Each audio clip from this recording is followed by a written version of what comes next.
کتاب ملازمت نہیں کاروبار، آج اس کا پارٹ نمبر 2 جس میں ہم ٹاپک ڈسکس کریں گے دینی اسلام میں خرید و فروخت اور ان کے اصول۔ نمبر 4 اللہ سے شراکت داری، ایک بڑا خواب ضرور دیکھیں۔ نمبر 6 ایک نئے کاروبار کے حوالے سے ذہن سازی، نئے کاروبار کی پلاننگ کیسے۔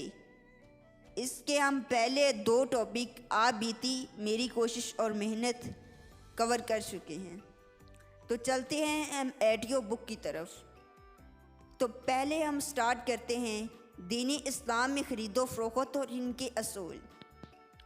دینی اسلام ایک مکمل ضابطہ حیات ہے جو اللہ تعالیٰ کی طرف سے تمام انسانوں کے لیے ہر وقت و زمانہ اور ہر مقام و جگہ میں تمام شعبہ زندگی کے لیے رہنما اصول کے طور پر نازل کیا گیا ہے۔ دینی اسلام انسانوں کے لیے اس دنیا کے خالق و مالک اللہ تعالیٰ کی طرف سے نازل کیا گیا ہے، اس لیے وہی اللہ سب سے زیادہ بہتر جانتا ہے کہ اس کے بندوں کے لیے کب، کہاں اور کون سے اصول و ضوابط اور کون سا دین سب سے بہتر ہے، جسے اختیار کر کے وہ دنیا کے نظم کو اعتدال و انصاف کے ساتھ چلا سکیں اور اپنی آخرت کو سنوار سکیں۔ اس لیے اس نے جو دین اپنے بندوں کے لیے منتخب و پسند کیا ہے، اس سے بہتر، اعلیٰ، افسر اور لائق عمل و نفاذ دین اور کوئی ہو ہی نہیں سکتا۔ دینی اسلام کی بنیاد 2 چیزوں پر قائم ہے، ایک قرآن مجید اور دوسری احادیث مبارکہ، اور تمام مذاہب عالم میں یہ صرف دینی اسلام ہی کا خاص ہے کہ اس کے تمام مسلم اصول و ضوابط قرآن و حدیث رسول اللہ صلی اللہ علیہ وآلہ وسلم سے مستند ہیں، اور قرآن مجید کی ہر آیت اور ثابت شدہ ہر حدیث رسول اللہ صلی اللہ علیہ وسلم کا ثبوت صدیاں گزر جانے کے باوجود آج بھی موجود ہے اور ہر قسم کے تغیر و تبدل سے محفوظ ہے۔ الغرض آج اس قرہ ارض پر اگر کوئی ایسا سچا، آسان اور تحریف سے پاک دین ہے جسے اللہ تعالیٰ کا دین کہا جا سکے تو وہ صرف اور صرف دین اسلام ہی ہے۔ لہذا جب یہ بات مسلم ہے کہ یہی اللہ کی طرف سے نازل شدہ دین ہے جو اس نے اپنے بندوں کے لیے نظام حیات کے طور پر مقرر فرمایا ہے، تو اس کے بندوں کو چاہیے کہ وہ یہ تسلیم کریں کہ یہی وہ دین ہے جس کے اصول و ضوابط ہر معاشرہ، ہر ملک و قوم اور افراد کے لیے ہر زمانہ میں قابل عمل و نفاذ ہیں، اور انہیں تسلیم کرنے، اپنانے اور نافذ کرنے ہی میں بلا عباد کے لیے خیر و عافیت ہے، اور انہیں ترک کرنے اور پس پشت ڈالنے میں ملک و قوم اور افراد، معاشرہ کی تباہی، بربادی ہے۔ زیر نظر مضمون میں تجارت کی فضیلت و آداب، خرید و فروخت کی وسعت، اس کے ارکان اور دین اسلام میں خرید و فروخت سے متعلقہ بنیادی اصول و ضوابط بیان کیے جائیں گے۔ یہ وہ اصول و ضوابط جو تمام مالی معاملات، لین دین، خرید و فروخت کے حوالے سے بنیاد کی حیثیت رکھتے ہیں، جن کا جاننا، سمجھنا اور تمام معاملات میں انہیں اپنے پیش نظر رکھنا ہر مسلمان کے لیے ضروری ہے۔ رب تعالیٰ توفیق عطا فرمائے۔ تجارت کی فضیلت۔ اہل علم کے ایک طبقہ کے مطابق قسمی معیشت کے طور طریقوں میں سب سے افضل، اشرف طریقہ تجارت، ٹریڈ ہے، بشرطیکہ کہ تاجر دیانتدار اور صادق و امین اور اپنی تجارت میں ہر اس عمل سے اجتناب کرے جو کتاب و سنت کی مخالفت پر مبنی ہو، یا جو اس کی تجارت کو شرعی حوالے سے مشکوک بنائے، اور اس کے ساتھ ساتھ وہ تاجر تجارت سے متعلقہ شرعی آداب کا بھی خیال رکھے۔ دین اسلام میں جائز تجارت کو انتہائی باعزت اور مبارک عمل قرار دیا گیا ہے۔ یہی وجہ کہ تقریباً ہر نبی و رسول علیہ السلام کا ذریعہ معاش ان کے خود کے ہاتھ کی کمائی تھی۔ اولاد آدم کے سردار سرور کائنات محمد رسول اللہ صلی اللہ علیہ وآلہ وسلم بھی تجارت کے پیشہ سے وابستہ تھے اور تجارت کو ترغیب بھی دیا کرتے تھے، اور صحابہ اکرام رضوان اللہ اجمعین کی اکثریت تجارت ہی کیا کرتی تھی۔ قرآن کریم اور حدیث مبارکہ میں جائز تجارت اور صادق و امین تاجر کی اہمیت و فضیلت کو مختلف انداز میں بیان کیا گیا ہے۔ قرآن کریم میں فضیلت۔ اللہ تعالیٰ نے قرآن حکیم میں متعدد مقامات پر جائز تجارت کے نتیجہ میں حاصل ہونے والے منافع کو اپنے فضل سے تعبیر فرمایا ہے، جس سے اس عمل کو اہمیت و برکت کو سمجھا جا سکتا ہے۔ فرمان باری تعالیٰ ہے، البقرہ ایت نمبر 198۔ تم پر کسی بھی قسم کا کوئی گناہ حرج نہیں کہ تم اپنے رب کا فضل رزق تلاش کرو۔ اسی طرح فرمایا الجمعۃ ایت نمبر 10۔ ترجمہ: پھر جب نماز مکمل ہو جائے تو زمین میں پھیل جاؤ اور اللہ کا فضل تلاش کرو، رزق تلاش کرو۔ مذکورہ بلالہ آیات سے یہ واضح ہوتا ہے کہ جائز طریقہ سے کسب معاش بھی اللہ تعالیٰ کا فضل ہے، اور کاروبار تجارت میں اسلامی احکام، شرائط و ضوابط کو مد نظر رکھا جائے تو یہ عمل عبادت ہے، اور اس کا بنیادی ثمر فوائد منافع کی صورت میں اللہ تعالیٰ کا فضل ہے۔ احادیث میں فضیلت: رسول اکرم صلی اللہ علیہ وسلم کے سے ایک سائل نے سوال کیا ہے، اللہ کے رسول صلی اللہ علیہ وسلم سب سے پاکیزہ بہترین صحیح معاش کون سا ہے؟ آپ صلی اللہ علیہ وسلم نے فرمایا عمل الراجل بیدہ وکل بیع مبرور، کہ آدمی خود کے ہاتھ کی کمائی اور ہر وہ تجارت و کاروبار ہے جو شرعی لحاظ سے جائز ہو، اور اس میں امانت و صداقت کو ملحوظ خاطر رکھا جائے، اس میں جھوٹ، دھوکہ، خیانت، زیادتی اور حرام کا شبہ تک نہ ہو۔ حدیث مذکورہ سے جائز تجارت کی فضیلت واضح ہو جاتی ہے۔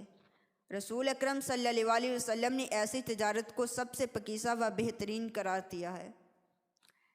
اصحاب رسول صلی اللہ علیہ وآلہ وسلم سیدنا ابن عمر، ابن عباس اور انس بن مالک رضی اللہ عنہم سے مروی ہے، انہوں نے فرمایا کہ ایمانت دار سچا مسلمان تاجر روز قیامت خدا میں شمار ہوگا اور اللہ تعالیٰ کی عرش کے سائے میں ہوگا اور اسے جنت میں داخل ہونے سے نہیں روکا جائے گا۔ آداب تجارت: شریعت مطہرہ میں تجارت سے متعلق کچھ اہم آداب سکھائے گئے ہیں جنہیں دوران تجارت و کاروبار ملحوظ رکھنا ہر تجارت کے لیے ضروری ہے، جن سے چند اہم درج ذیل ہیں۔ نمبر 1، معاملات میں لوگوں کے ساتھ نرمی و آسانی سے پیش آنا، انہیں سہولت و عطیہ دینا اور بلند اخلاق و کردار کا مظاہرہ کرنا۔ اسے شرعی اصطلاح میں سماحتہ سے تعبیر کیا گیا ہے، یعنی بلند اخلاق و کردار کا مظاہرہ کرنا، خندہ پیشانی اور خوش اسلوبی سے معاملات کو نبھانا، سخاوت کو اختیار کرنا، مجبور کمزور لوگوں پر نرمی، شفقت و احسان کے ساتھ پیش آنا، بلا مبالغہ کرنے، تقاضا و مطالبہ کرنے و دیگر امور میں ان پر سختی و تنگی نہ کرنا وغیرہ۔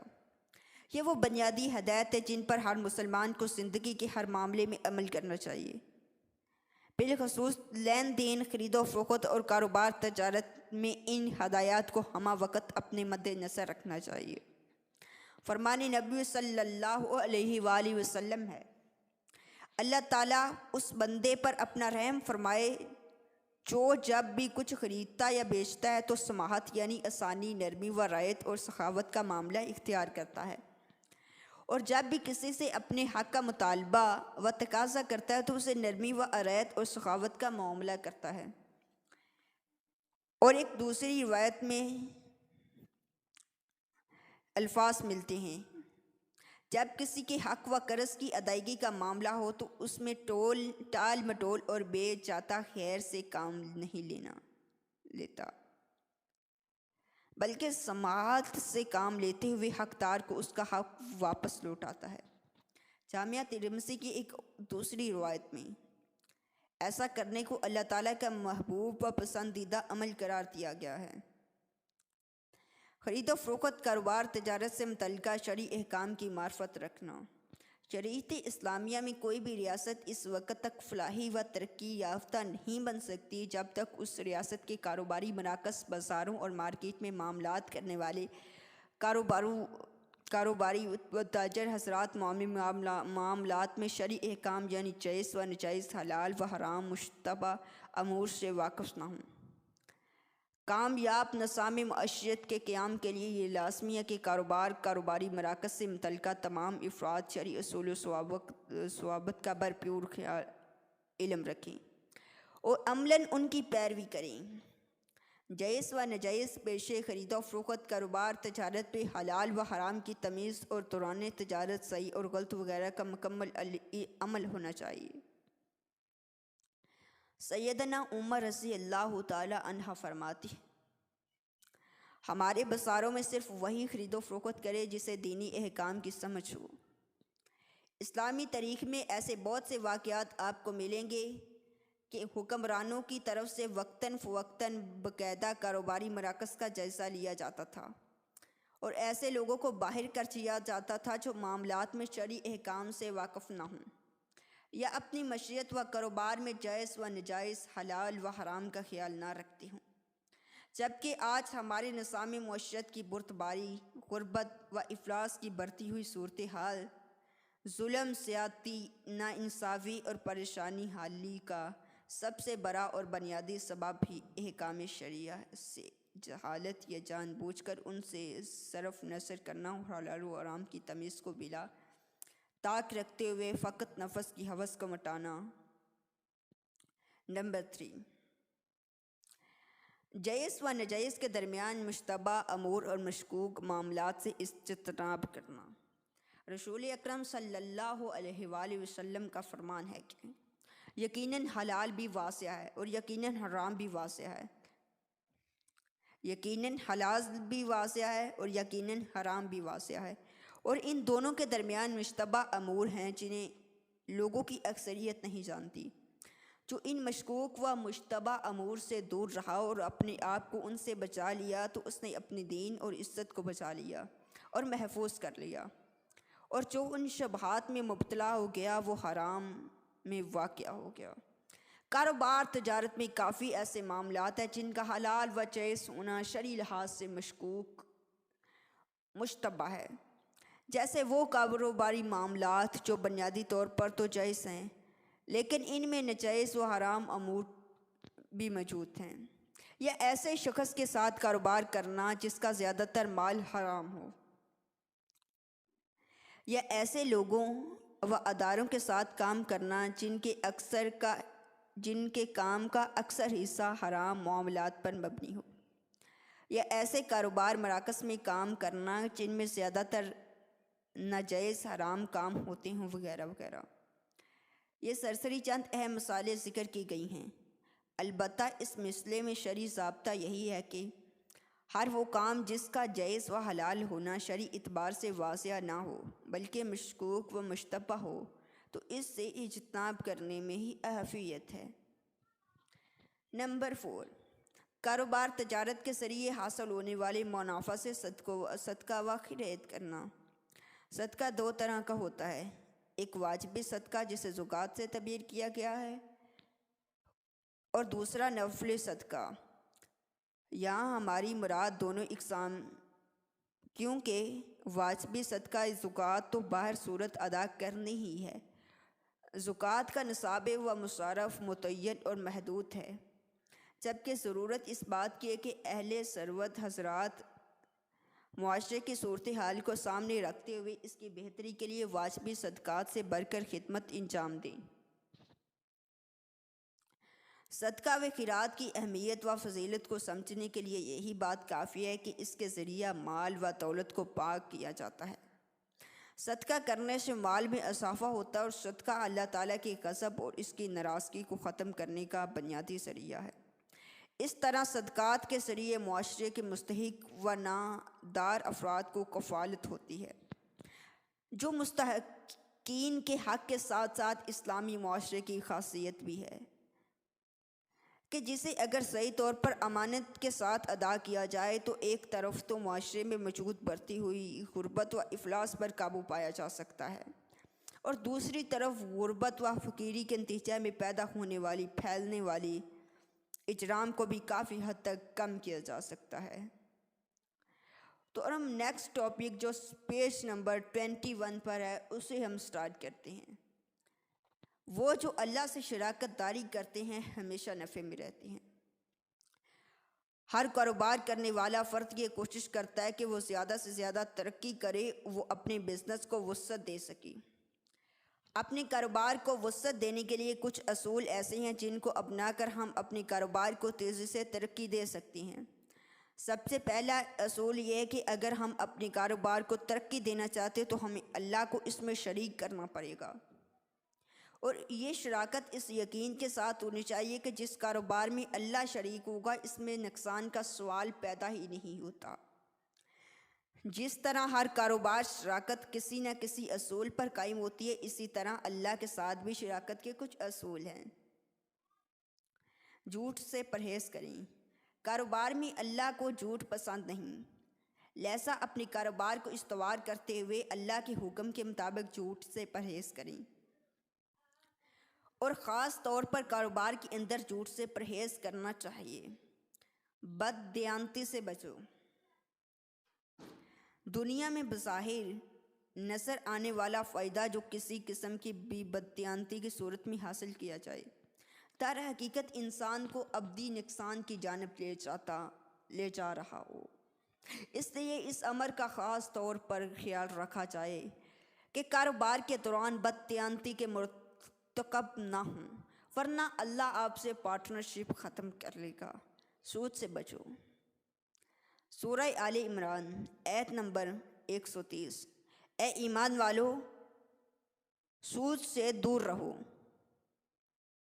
اے ایمان والو، سود سے دور رہو، سود کر کے نہ کھاؤ، اور اللہ تعالیٰ سے ڈرو تاکہ فلاح پاؤ۔ اللہ بار بار قرآن میں سود سے دور رہنے کا حکم دیتا ہے۔ اس کا مطلب یہ ہے کہ جو اللہ سے جنگ کا راستہ اختیار نہیں کرنا چاہتا، اس کو چاہیے وہ سود سے پرہیز کرے۔ اللہ کا حصہ ایمانداری سے علیحدہ کرو۔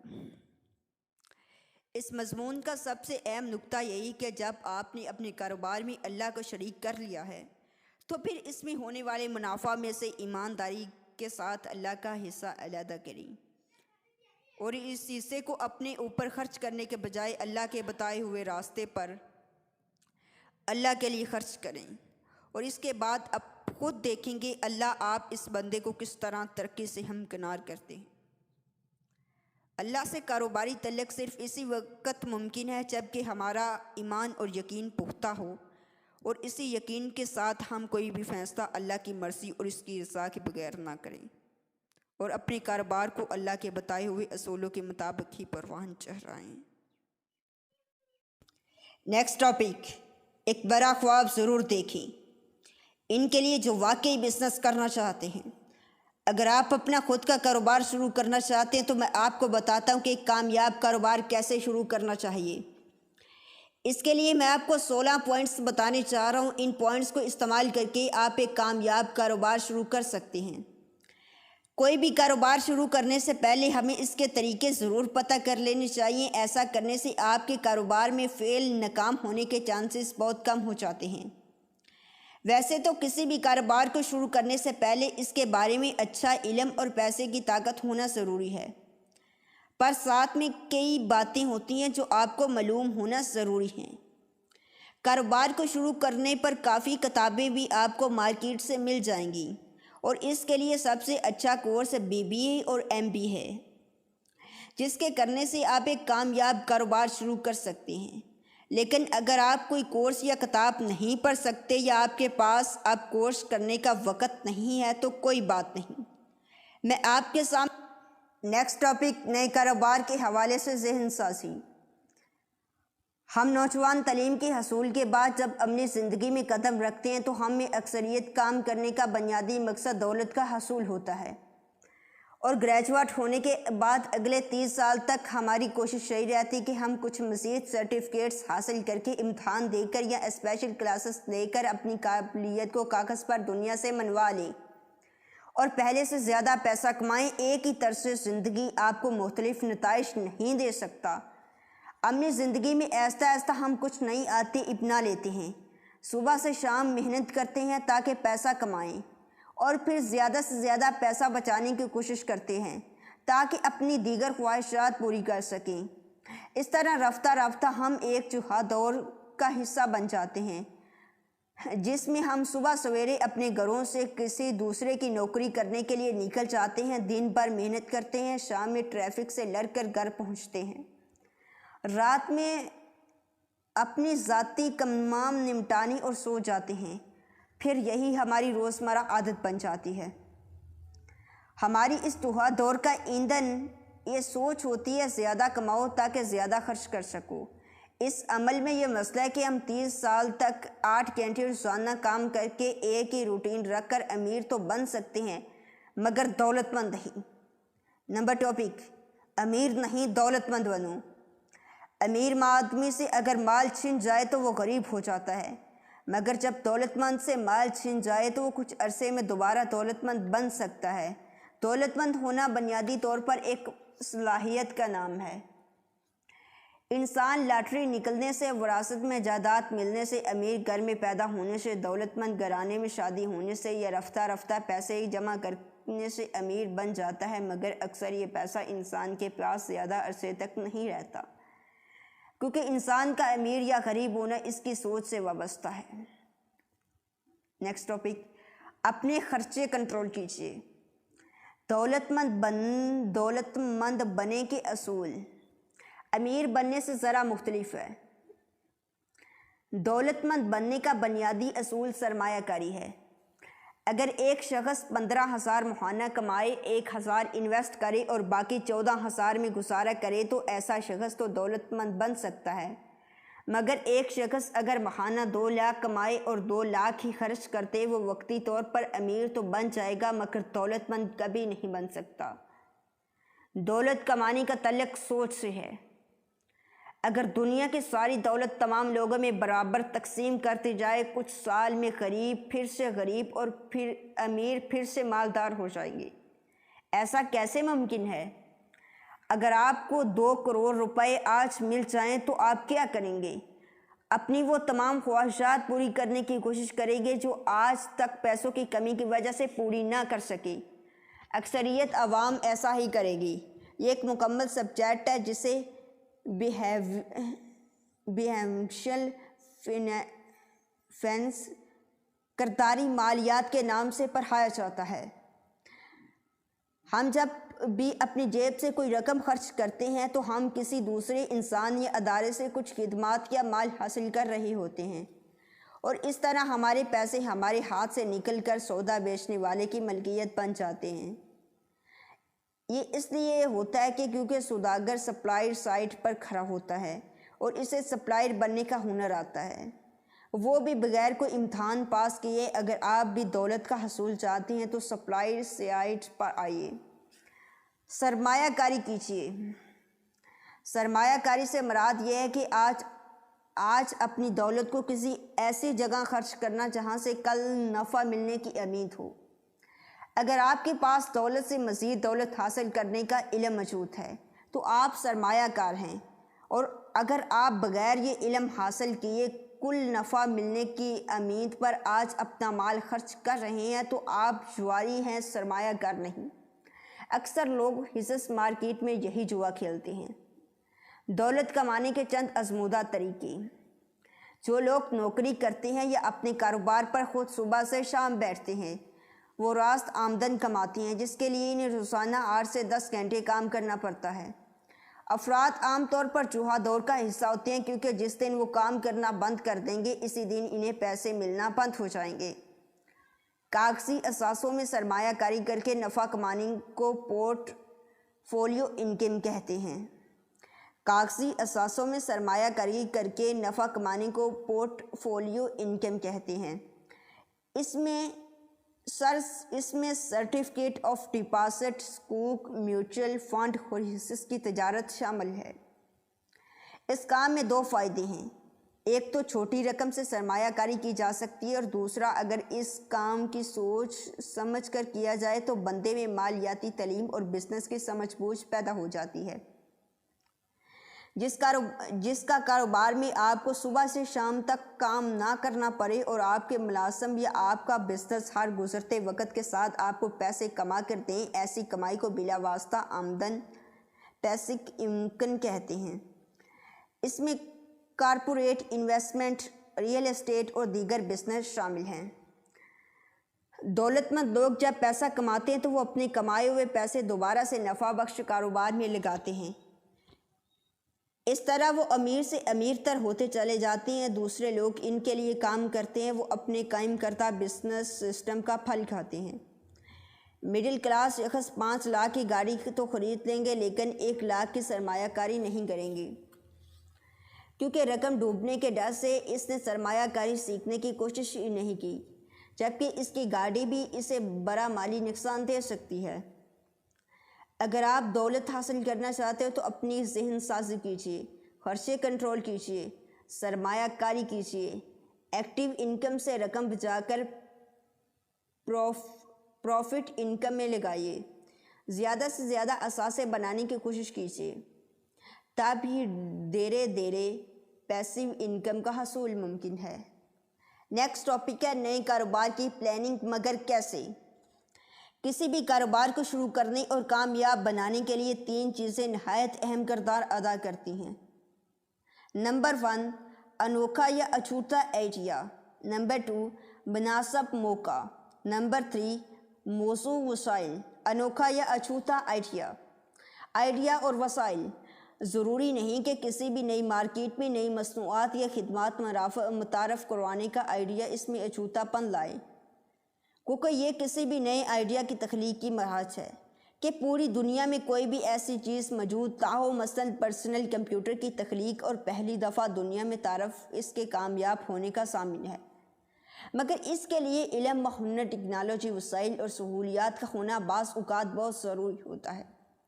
آئیڈیا اور مقام۔ ایک ہی پروڈکٹ ایک مقام پر انوکھا آئیڈیا نہیں ہو سکتی، مگر کسی دوسرے مقام کے لیے وہ انوکھا یا اچھوتا آئیڈیا ثابت ہو سکتی ہے۔ مثلاً پیزا بڑے شہروں میں عام اور کسی بھی بڑے شہر میں پیزا بیچنا کوئی اچھوتا آئیڈیا نہیں ہے، مگر بعض چھوٹے شہروں مثلاً لالا موسیٰ، کھاریاں، مرید کے سبی، شکارپور، ملتان، کوٹ کلام یا روہڑی وغیرہ یہی کام نیا اور اچھوتا ہے۔ اگر آپ کوئی بھی ایسا کام شروع کر دیں جو شہر، ملک یا دنیا کے دوسرے ممالک میں ہو رہا ہو تو مگر آپ کے اپنے ملک، شہر یا قصبے میں نہ ہو رہا ہو تو آپ کے کاروبار کی کامیابی کے امکانات بڑھ سکتے ہیں۔ آئیڈیا اور مسابقت۔ ایسی مصنوعات، خدمات جو کچھ لوگ آپ کی گلی، محلے یا شہر میں دوسرے لوگ آپ پہلے ہی متعارف کرا چکے ہیں، جب آپ بھی اسی کام کی چند قدم یا گلیوں کے فاصلے پر متعارف کروائیں گے تو آپ کو پیشہ ورانہ مسابقت کا سامنا کرنا پڑے گا۔ آپ نے دیکھا ہوگا کسی ایک گلی میں قائم کیا جانے والا کریانہ اسٹور کامیاب ہونے کے چانسز بہت زیادہ ہوتے ہیں، مگر جب بہت سے اور لوگ اس محلے یا گلی میں اس طرح کی اور اسٹورز یا دکانیں متعارف کرواتے ہیں تو انہیں کامیاب ہونے کے لیے بہت زیادہ محنت کرنا پڑتی ہے اور ان کی کامیابی اتنی آسان نہیں ہوتی۔ آئیڈیا اور اشیاء ضروریات۔ ہر طرح کے روزمرہ کے کاروبار جو ہر گلی، محلے یا شہر میں موجود ہوتے ہیں، ان کا قیام کوئی بڑا مسئلہ نہیں ہوتا۔ ان کے لیے جن وسائل کی ضرورت ہوتی ہے وہ بآسانی دستیاب ہوتے ہیں۔ ان کو شروع کرنے کے لیے ہنر کی بھی اشد ضرورت نہیں ہوتی۔ مثلاً کریانہ اسٹور، حجام کی دکان، mobile phone repairing shop, internet cafe وغیرہ۔ تاہم یہی عام سی روزمرہ کے استعمال کی اشیاء والے کاروبار ایک خاص آبادی میں نہ ہوں تو اس خاص آبادی کے لیے یہ ایک چھوٹا اور نیا آئیڈیا بن جاتے ہیں۔ آئیڈیا اور مصنوعات کی جدت۔ ایسی مصنوعات، خدمات جو کسی بھی شے یا خدمت کا ایک نیا بہتر روپ ہوتی ہیں۔ مثلاً موبائل فون پاکستانی مارکیٹ میں پچھلے کئی سالوں سے موجود ہیں اور ان کے سینکڑوں ماڈل متعارف کروائے جا چکے ہیں۔ چنانچہ موبائل فون کی کوئی نئی پروڈکٹ نہیں ہے اور پاکستان کی مارکیٹ بھی نئی نہیں ہے، لیکن جب کوئی نیا ماڈل جس میں بہت ساری نئی خصوصیات شامل ہوتی ہے متعارف کروایا جاتا ہے اور لوگوں کی قوت خرید یا اس سے قریب ہوتا ہے، لوگ اسے خریدنے کے لیے دوڑتے ہیں۔ آئیڈیا اور انفرادیت۔ ایسی مصنوعات یا خدمات جو پہلے موجود نہیں ہوتی اور ایک کاروباری شخص کسی نئی ایجاد یا اختراع کو دنیا میں متعارف کرواتا ہے۔ یہ نیا پن، جدت اور انفرادیت کا اس کو کاروبار کی ترقی کی ضمانت فراہم کرتی ہے۔ مندرجہ بالا وضاحت سے یہ امر روز روشن کی طرح عیاں ہو جاتا ہے۔ آپ جب کوئی کاروبار شروع کریں تو اس میں کوئی نیا پن، جدت، خوبی یا انفرادیت ایسی ہو کہ لوگ اسے خریدنے کے لیے دوڑیں۔ یہ امر نہ صرف اس کاروبار کی کامیابی کی ضمانت فراہم کرتا ہے بلکہ تاجر کو اپنی نئی پروڈکٹ کی خدمت کی منہ مانگی قیمت وصول کرنے کی طاقت بھی فراہم کرتا ہے۔ اب سوال یہ پیدا ہوتا ہے، آپ کیسے کسی نئے آئیڈیا کو جنم دیں گے جس سے آپ کسی نئی پروڈکٹ کی خدمت کی مارکیٹ میں متعارف کروا سکیں؟ ایسا کرنے کے لیے آپ کو مندرجہ ذیل طریقے اختیار کرنے ہوں گے۔ نمبر 1، ضروریات پورا کرنے سے۔ نمبر 2، مشکلات کا سد باب کرنے سے۔ فرسٹ سٹارٹ کرتے ہیں ضروریات پورا کرنے سے۔ ضروریات سے متعلق کاروباری آئیڈیاز، ایسی مصنوعات یا خدمات جو ضروریات کا آسان کرتی ہیں۔ کرکٹ کا سفید گیند، باتیں کرنے والا کمپیوٹر، تختہ سیاہ کی بجائے تختہ سوید، ایسی مصنوعات یا خدمات جو ایک سے زیادہ ضروریات کو پورا کرتی ہیں۔ موبائل فون میں کیلکولیٹر، کیمرہ، کیلنڈر یا گیمز۔ نمبر 3، ایسی مصنوعات جو پہلے سے ناموجود سہولیات ضروریات کو پورا کرتی ہیں۔ ٹیلی فون میں پیغام ریکارڈ کروانے والی مشین، مائکرو ایون، کار چوری کی صورت میں بجنے والا الارم، گرم اور ٹھنڈے پانی کی اکٹھی ٹوٹنی۔ ایسی مصنوعات جو پہلے سے موجود سہولیات اور ضروریات کو پہلے سے بہتر طریقے پورا کرتی ہیں۔ کوکو کولا یا پانی کی بوتل شیشے کی بجائے پلاسٹک میں، طے ہو جانے والی کرسیاں جو کم جگہ گھیرتی ہیں۔ مشکلات کو حل کرنے سے متعلق کاروباری آئیڈیاز، ضروریات پورا کرنے کے علاوہ مشکلات کا کرنا بھی نئے کاروبار آئیڈیا کو جنم دینے میں ممدوداً ثابت ہو سکتا ہے۔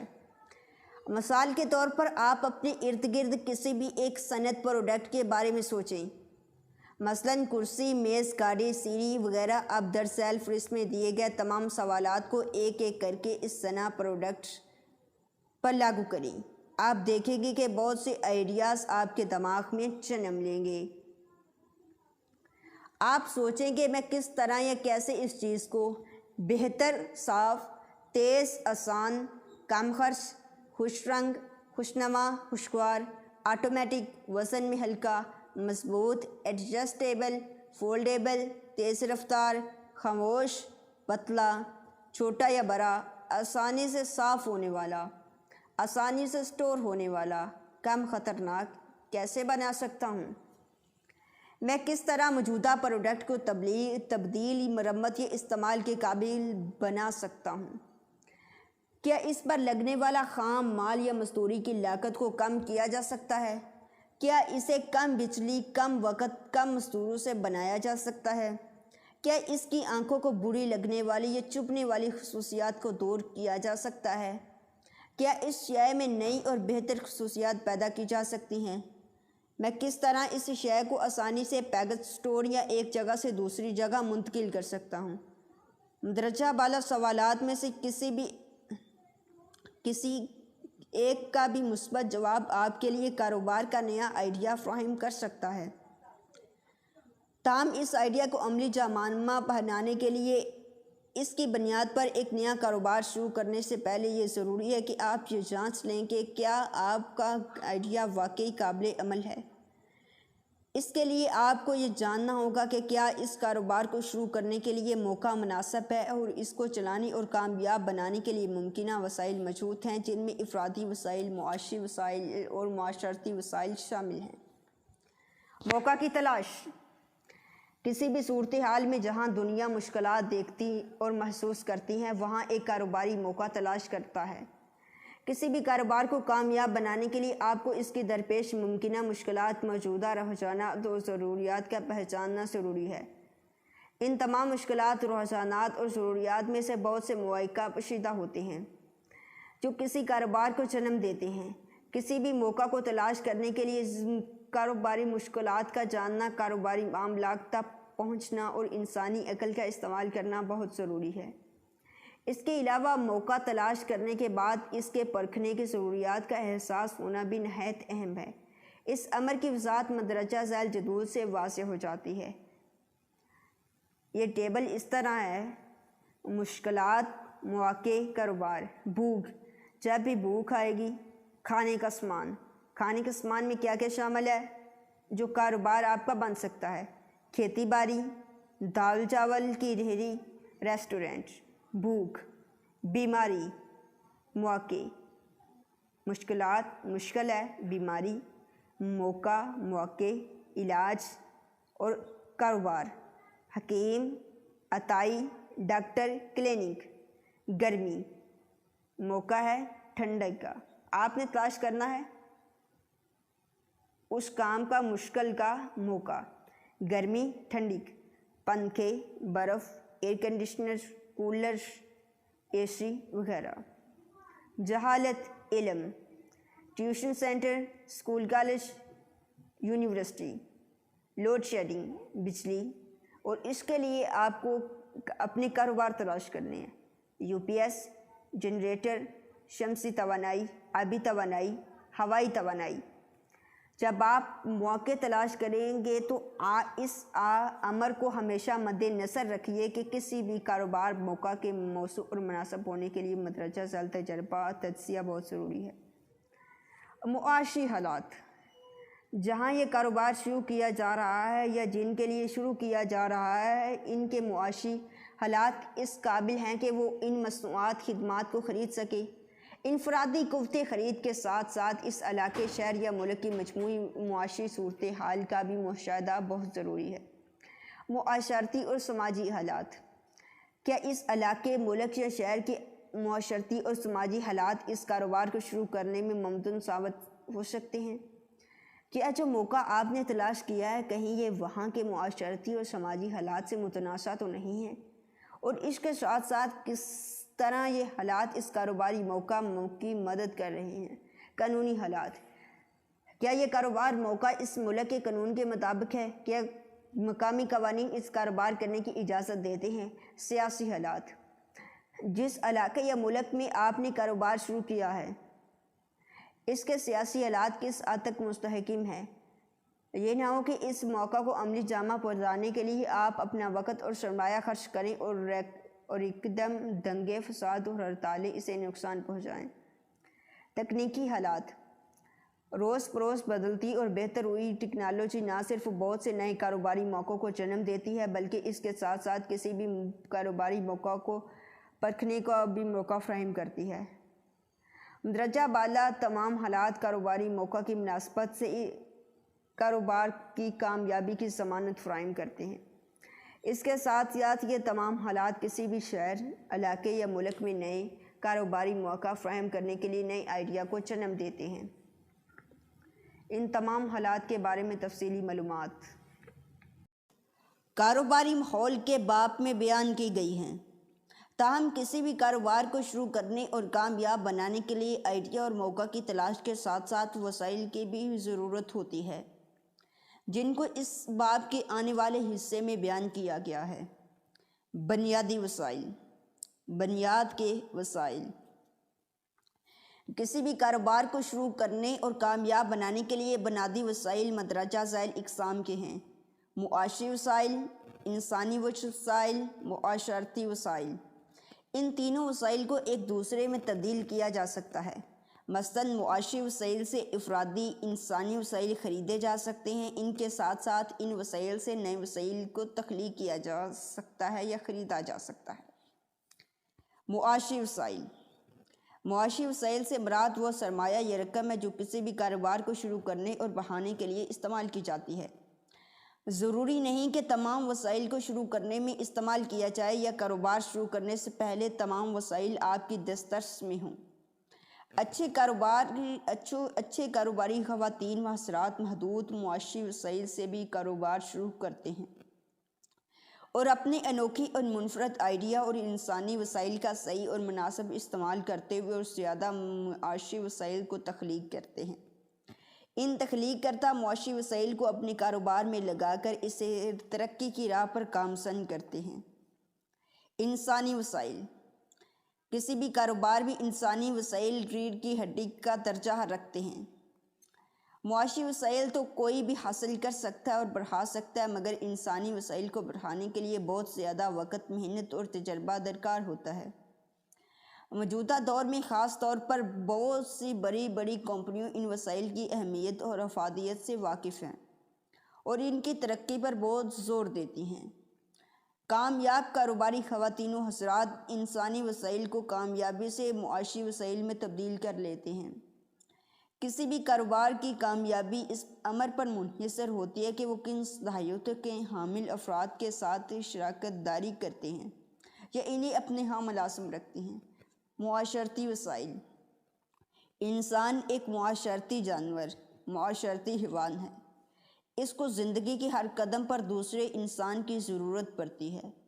کاروبار بھی ایک ایسا پیشہ ہے جس میں ہر طرح کے لوگ آپ کی مدد کر سکتے ہیں، چاہے وہ ایک گاہک کے روپ میں ہو یا ملازم کے، ایک سپلائر کے روپ میں ہو یا مالک دکان کے روپ میں، ایک مزدور کے روپ میں ہو یا ایک ٹھیکیدار کی شکل میں۔ ایک بیوپاری ہمیشہ دوسرے سے اچھے تعلقات کا محتاج ہوتا ہے۔ اس کے اچھے تعلقات اس کے لیے بہت سے بند دروازے کھولتے چلے جاتے ہیں۔ چنانچہ ضرورت اس امر کی ہے کہ آپ کاروبار شروع کرنے سے بہت پہلے اپنے دوستوں، عزیزوں، اقارب، محلے داروں، رشتہ داروں اور دوسرے لوگوں سے اپنے تعلقات کو فروغ دیں، کیونکہ آپ نہیں جانتے کہ کب اور کس روپ میں آپ کو ان کی مدد کی ضرورت پڑے گی۔ ایسی ریسرچ کرنے والی کمپنی سے متعلق بھی جانیے۔ ACSI ایک پرائیویٹ ریسرچ کمپنی ہے۔ امریکہ کے شہر اربر میں واقع 1994 سے ریسرچ کا کام کرنے میں مصروف ہے۔ یہ کمپنی قومی سطح پر گاہکوں کی تقسیم کا جائزہ لیتی ہے، ریسرچ کے لیے ایک منظم نظام کے ذریعے معلومات اکٹھا کرتی ہے اور ہر سال کے آخر میں اخبارات اور میڈیا کے ذریعے عوام کے سامنے پیش آتی ہے۔ یہ معلومات کمپنیوں، گورنمنٹ ایجنسیوں اور انویسٹرز کے لیے انتہائی اہمیت کی حامل ہے۔ خاص طور پر کمپنیوں کے لیے ایک یکساں معیار مقرر کرتی ہے۔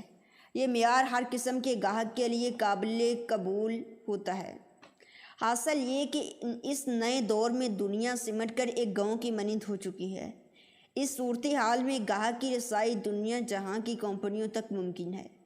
گاہک اپنے مطلب کی پروڈکٹ دنیا بھر میں سے جہاں چاہے خرید سکتا ہے، لہذا پروڈکٹ بناتے وقت مکمل طور پر گاہک کی ضرورت اور اس کی چاہت کا لحاظ رکھنا ناگزیر ہے، جس کے لیے ہمیں وقت گزرنے کے ساتھ ساتھ گاہک کے بارے میں تمام معلومات حاصل کرنا لازم ہے اور اس کے مطابق گزرتے دن کے بعد اپنی کارکردگی میں تسلسل کے ساتھ بہتری لانا ضروری ہے۔ اگر ہم نے مارکیٹنگ ریسرچ چھوڑ دی تو ہمارے حریف ہم سے بہت آگے نکل جائیں گے اور ہم ہاتھ پر ہاتھ دھرے رہ جائیں گے۔ پریشانی و پشیمانی ہمیں ہر وقت چھوتی رہے گی۔ حدیث شریف میں آتا ہے، سنن ابن بہقی، جس شخص کے 2 دن ایک جیسے ہوں وہ دھوکہ میں مبتلا ہے۔ یعنی ہم روز کی بنیاد پر اپنی کوشش جاری رکھیں اور اپنے عمل کے ذریعے اپنی تجارت کو کامیابی کی راہ پر گامزن کریں اور ملک و قوم کی ترقی میں اپنا حصہ ڈالیں۔ دنیا کے ہر موضوع پر انسان کا ایک نظریہ ہوتا ہے۔ نمبر 3، اپنی عادات پر کام کیجیے۔ عادت دنیا کی وہ واحد چیز ہے جس کو ہم لاشعوری طور پر اپناتے ہیں اور بعد میں یہ عادات ہماری زندگی کو بناتی ہیں۔ پہلے ہم عادتوں کو بناتے ہیں اور بعد میں عادتیں ہمارے مستقل کو بناتی ہیں۔ یہ اتنا اہم وظیفہ ہے کہ انڈیا کا ایک صدر انڈیا کے اسکولز میں جا کر میٹرک اور انٹر کے بچوں کو لیکچرز دیا کرتا تھا اور ایک کہانی سنایا کرتا تھا کہ میں اپنی زندگی کے آغاز میں چائے کے ایک کھوکھے پر چائے دیا کرتا تھا اور پھر لوگوں کے گھروں میں اخبار بھی پھینکا کرتا تھا، لیکن بعد میں وہ انڈیا کا مہاراجا بن گیا۔ اس کا نام ابوالکلام تھا۔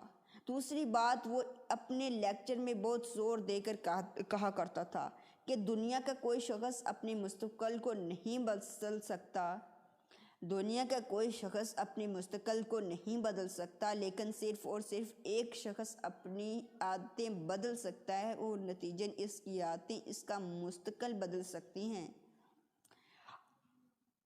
آپ کو کسی وقت میں فائدہ دیں گی، لیکن چونکہ ہمیں اس پر یقین نہیں ہوتا اور ہم نے کبھی حقیقی طور پر اس پر محنت نہیں کی ہوتی، لہذا ہم ایسا نہیں کرتے۔ اگر آپ اپنا مستقل بدلنا چاہتے ہیں تو آپ کی اپنی عادتیں بدلنا پڑتی ہیں۔ اپنے اندر ایسی عادتیں ڈالیں جو آپ کے مستقل پر اثر انداز ہوں۔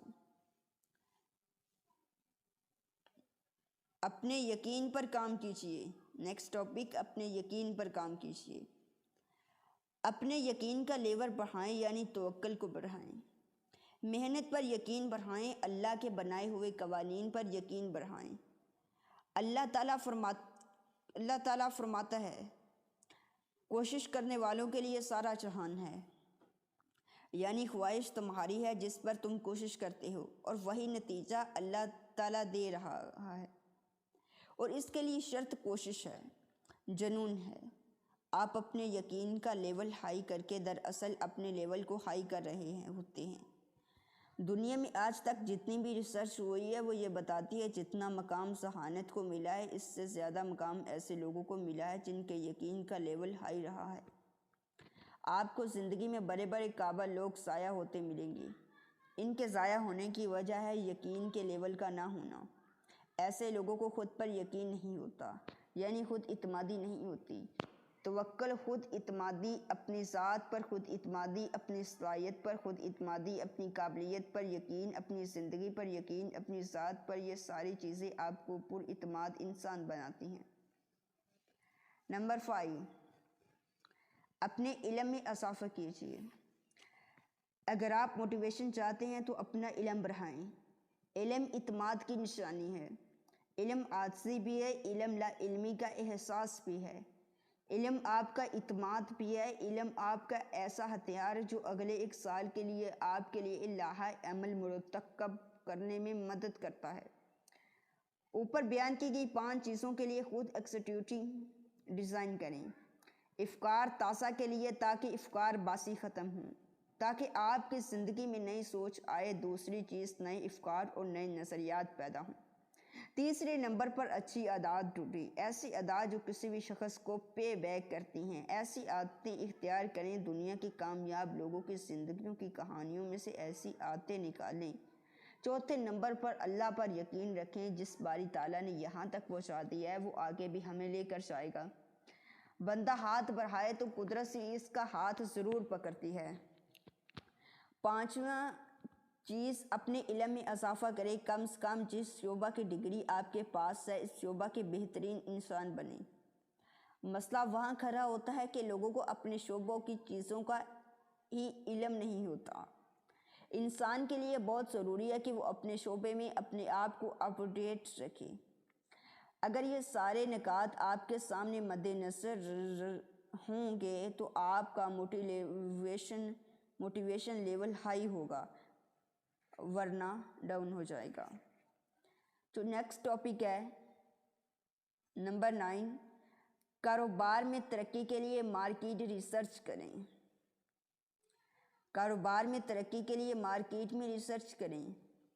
کسی بھی قسم کی تجارت کی ترقی کے لیے گاہک کو مطمئن کرنا بہت ضروری ہوتا ہے۔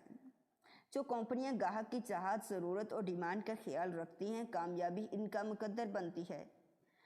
چونکہ گاہک کی سوچ اور رویہ میں وقت کے ساتھ ساتھ تبدیلی آتی رہتی ہے، لہذا مارکیٹ میں اپنا شیئر برقرار رکھنے کے لیے سالانہ بنیادوں پر یا 2-3 سالوں میں ایک بار مارکیٹ ریسرچ کرنا لازم ہے، تاکہ وقتاً فوقتاً گاہک کی ڈیمانڈ کے بارے میں پتہ لگا سکیں، اس کے مطابق اپنی حکمت عملی تیار کریں اور کامیاب تجارت کا ایک نمونہ پیش کریں۔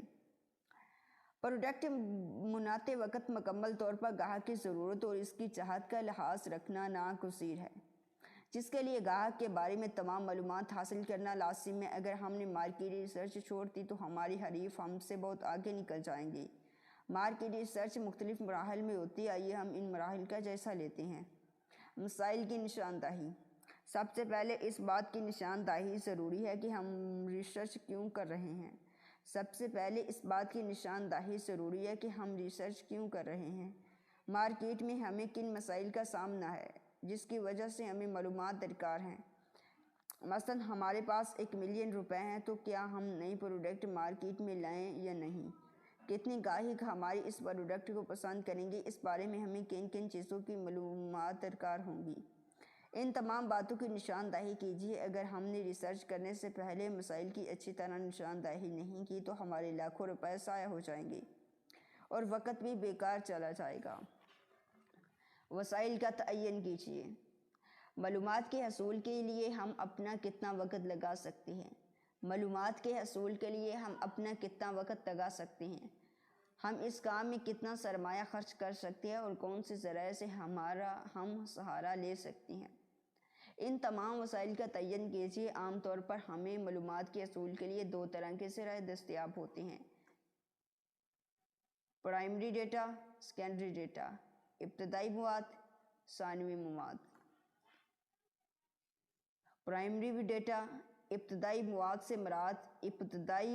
سے مراد وہ معلومات جسے ریسرچ کرنے والا ابتدائی طور پر اپنی ذاتی محنت کاوش کے ذریعے حاصل کرتا ہے۔ پہلے سے اس سلسلے میں کوئی مواد موجود نہیں ہوتا۔ اس قسم کی ریسرچ کے لیے سروے رپورٹس، مشاہدات اور انٹرویوز وغیرہ کا سہارا لیا جاتا ہے۔ ثانوی مواد وہ معلومات جو پہلے سے جمع شدہ ہوتی ہیں، ریسرچ کرنے والا معمولی صارت و بدل کر کے اسے اپنے موجودہ مسائل کے لیے استعمال کر لیتا ہے۔ یہ معلومات عام طور پر تجارتی رسائل، لائبریریوں، مردم شماری، الیکٹرانکس ڈیٹا بیس، ترتیب شدہ انٹرویوز، معلوماتی پروگرامرز اور دیگر کمپنیوں کی ویب سائٹ وغیرہ سے حاصل کی جاتی ہیں۔ معلومات جمع کرتے وقت پہلے ثانوی مواد کا سہارا لیتے ہیں کیونکہ یہ آسانی سے دستیاب ہو جاتا ہے اور اس کے حصول میں قیمت بھی کم آتی ہے۔ اس کے بعد ہم ابتدائی مواد کے ذریعے اپنی ضروریات کو پورا کرتے ہیں۔ اس کے لیے مختلف درجہ ذیل مراحل طے کرنا ضروری ہے۔ مخصوص افراد کا چناؤ کیجیے۔ ہمارے پاس معلومات کے حصول کے لیے وقت اور دیگر وسائل محدود ہوتے ہیں۔ ان محدود وسائل کی صورت میں تمام عوام سے رابطہ کرنا ناممکن ہے، لہٰذا معلومات کے حصول کے لیے چند مخصوص افراد کا انتخاب کیا جاتا ہے۔ یہ افراد سب عوام کی طرف سے نمائندہ کی حیثیت رکھتے ہیں۔ ان افراد کا چناؤ مختلف طریقوں سے کیا جا سکتا ہے۔ بعض اوقات یکساں خصوصیات رکھنے والے افراد کو ایک گروپ کی شکل دی جاتی ہے، پھر اس گروپ میں سے ایک فرد کو چن لیا جاتا ہے۔ بعض اوقات ہر قسم کے افراد کو ایک کوٹا مقرر کر لیا جاتا ہے۔